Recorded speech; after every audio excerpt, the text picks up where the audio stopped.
Hey, Domain Dave, cheapwinefinder.com again with another value-priced wine review podcast.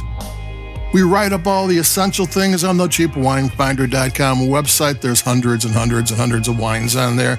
You know, you don't need ones from 10 years ago because, you know, every vintage is new, and after about 3 or 4 vintages of value-priced wine, they're all no good anyway. They don't have that long a shelf life. You know, the $200 bottles do.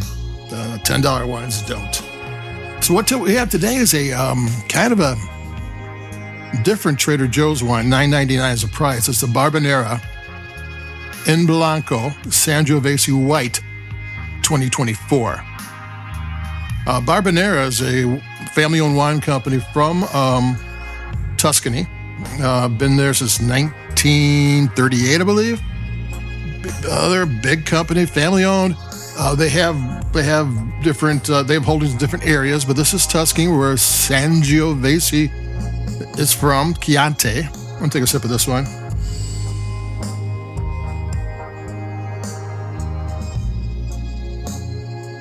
And this is part of what they call their Barbanera Celebration Series,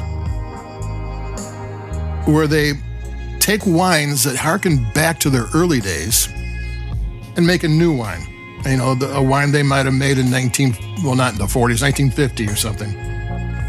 So what this is a red Sangiovese wine that when they pressed the grapes and the juice came out, they immediately took the grape skins and got rid of them.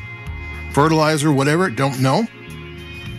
And that's completely different from what you do to a red Sangiovese wine. I mean, a Rosé wine, you would press the grapes and then keep the skins in there just long enough to get the color you want. Sometimes it's a little light pink. Some areas in France, like there's a little darker. And then a red wine, you might keep the skins in there for weeks, soaking in there. The skins have a lot of chemicals. Tannins are the biggest one. And the tannins are what make red wine red wine.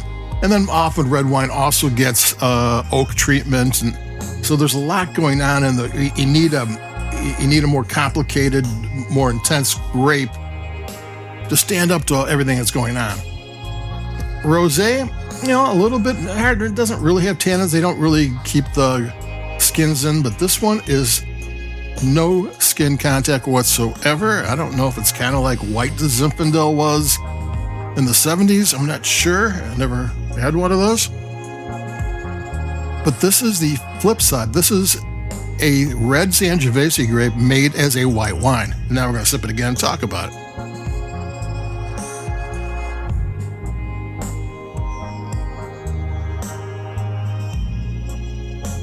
It's sleek on the palate. It's got kind of a viscous thing going, maybe like peaches and heavy syrup. It's got more white. I mean, it's got tart cherry.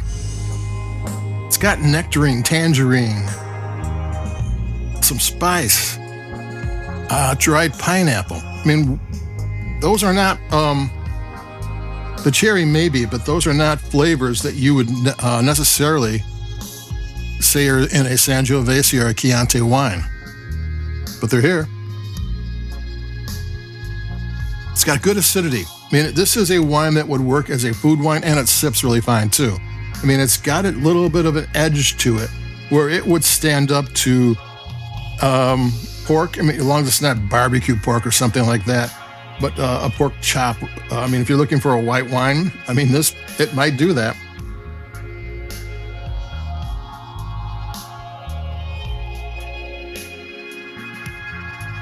Yeah, it's got some peach and pear. It's definitely a white wine for a red grape. The acidity has you not quite smacking your lips, but trying to get you to take that next sip. This is an IGT wine, which is a step below the Italian DOC wines, which are the highest, and then there's there's different levels inside that. And GT wines are started in Tuscany a long time ago. Chianti producers got kind of tired of making Chianti over and over again, and started blending their Sangiovese with Bordeaux wines, or grapes, or French grapes, Syrah, maybe Cabernet Sauvignon, maybe Merlot. And they were instant hits. But because there was no, they didn't follow the rules, and there was no area to put it, they had to sell them as table wine, and table wines just didn't sell as a higher price. So they had to invent the whole IGT or IGP. There's different countries have different things, just so they could get it out of the table wine. And they called them Super Tuscans, and they were big hits. This is a couple decades ago now, and they're still good. You ever see a Sangiovese with Cabernet or Syrah? That's where it comes from. So getting a little adventuresome in Tuscany can produce a really good wine. And this Barbanera inBianco, and if you're in Trader Joe's, the inBianco is the IN is small with the B Bianco large, and it doesn't really tell you on the label. It's got a kid in a straw hat riding a bike. I don't know what that's all about. It doesn't tell you that this is a White Sangiovese. You gotta kind of look into it. But I did, and this is the wine you didn't know you wanted to try. The Barbanera inBianco Sangiovese White 2024. Sangiovese the way you've never had it. And that's Domain Dave, cheapwinefinder.com. I like it, and you should check it out. Adios, keep it cheap. I'll be talking to you in a couple of days. Bye-bye.